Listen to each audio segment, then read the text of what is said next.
नमस्कार, मैं अनीता चौधरी। और देखिए, एक बार फिर देश में कहीं न कहीं विपक्ष की तरफ से, या यूँ कहें कि मुस्लिम समुदाय अग्रेसिव नज़र आ रहा है, उग्र नज़र आ रहा है। 2 घटनाएँ हैं जो अपने आप में बहुत कुछ बयाँ कर रही हैं। पहले की अगर बात करें तो मैं दक्षिण के कर्नाटका की बात करूँगी, जहाँ पे सिद्धिरमैया सरकार की तरफ से एक ऐसा बिल लाया गया है जो अपने आप में बेहद चौंकाने वाला तो है ही, असंवैधानिक भी कहा जा सकता है। वहाँ पे सरकारी टेंडर में 4% का जो रिजर्वेशन है वो मुसलमानों को दिया जा रहा है, तो दूसरी तरफ मुस्लिम पत्थरबाजी की वजह से नागपुर जल रहा है। सबसे पहले बात करेंगे हम कर्नाटका पे। हमारे साथ बात करने के लिए बीजेपी के महासचिव तरुण चुग जी हैं। सर, आपका बहुत-बहुत स्वागत है। इस बातचीत को शुरू करने से पहले मैं आपको बता दूं कि कर्नाटका सरकार की तरफ से क्या-क्या सुविधाएं मुस्लिमों को दी जा रही हैं। आपने ये सुना ही कि 4% का उनको रिजर्वेशन मिलेगा जब सरकारी टेंडर में निकलेंगे उस पे। इसके अलावा इमामों को 6,000 का मासिक भत्ता, आप मुसलमान विवाह के लिए 50,000 की सहायता, वक्फ की संपत्ति और कब्रिस्तानों के विकास के लिए 150 करोड़ और मदरसों के विकास के लिए 100 करोड़। इसके साथ ही अगर हम बात करें तो मुस्लिम स्टूडेंट्स को स्कूल में और कॉलेज में 50% की छूट दी गई है फी में। और हिंदू नहीं, छात्रा नहीं, बल्कि मुस्लिम छात्राओं को सेल्फ डिफेंस की ट्रेनिंग भी दी जा रही है। इसके अलावा हज और बाकी चीजें, बहुत सारी चीजें। यही नहीं, अगर आप राम मंदिर या भारतीय संस्कृति के किसी कल्चरल प्रोग्राम की प्रपोजल लेकर जाएंगे तो शायद आपको नहीं मिल सकता है, लेकिन मुस्लिम कल्चरल प्रोग्राम के लिए 50 लाख के अनुदान आपको मिल सकते हैं। सर, कर्नाटका में इस तरह की सुविधाएं और सबसे चौंकाने वाली बात कि टेंडर पे 4% का रिजर्वेशन, ये कैसा बिल है, ये कैसा प्रस्ताव है जिसको लेकर आ रही है सरकार? योग्यता, उपयोगिता और उसके काम की क्वालिटी, उसको ताक पे रख के वोट बैंक की राजनीति को सामने रखकर जो फैसले लिए हैं वो दुर्भाग्यपूर्ण है। कांग्रेस पार्टी ने ऐसा स्पष्ट दिख रहा है कि कांग्रेस पार्टी ने अपना झंडा और अपना एजेंडा दोनों मुस्लिम लीग के कार्यालय में सरेंडर कर दिया है। अब मुस्लिम लीग का एजेंडा उठाकर देश तोड़ने का प्रयास कांग्रेस पार्टी कर रही है और कांग्रेस पार्टी का तुष्टीकरण, छद्म धर्मनिरपेक्षता, भाई भतीजावाद, भ्रष्टाचार, परिवारवाद प्रकाष्ठा पर चल रहा, अहंकार की प्रकाष्ठा है। संवैधानिक व्यवस्थाओं और नियमों को ताक पर रख के वोट बैंक की राजनीति के लिए तुच्छ राजनीति की जा रही है, घटिया स्तर की हरकत की जा रही है। मैं पूछना चाहता हूं राहुल गांधी जी से, क्या कर्नाटका के SC, ST, OBC परिवारों का आरक्षण छीनना चाहते हैं?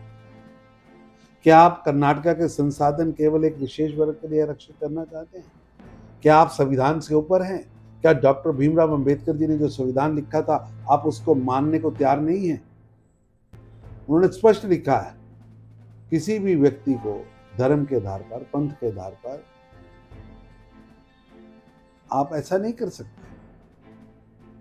भाजपा इस असंवैधानिक और गैर कानूनी कदम को पूरा नहीं होने देंगी।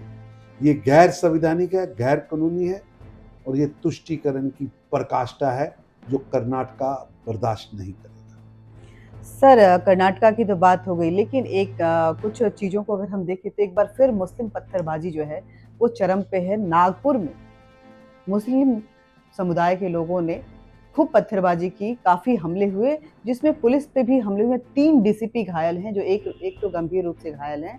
और इस बार का मुद्दा औरंगजेब था, वो आक्रांता औरंगजेब जिसने इस देश को बर्बाद किया, इस देश के न जाने संस्कृति को कितनी ही असभ्यता दी और कितने ही लोगों को उन्होंने खून की नदियां बहाई। ऐसा है कि किसी भी सूरत में भारत की जनता औरंगजेब के खलनायक व्यवहार, अमानवीय सोच, अमानवीय उनका चरित्र, राक्षसी वृत्ति को कभी भूल नहीं सकती, कभी भूल नहीं सकती। मैं स्थानीय जनता को कहूंगा, अफवाहों से बाज आएं, शांति बनाए रखें, कानून व्यवस्था बनाए रखें। जानबूझकर कुछ लोग राजनीतिक रोटियां सेकने का काम कर रहे और इन मुद्दों को खराब करने की कोशिश कर रहे हैं, ये बर्दाश्त नहीं होगा। संजय अगर हम बोलें कि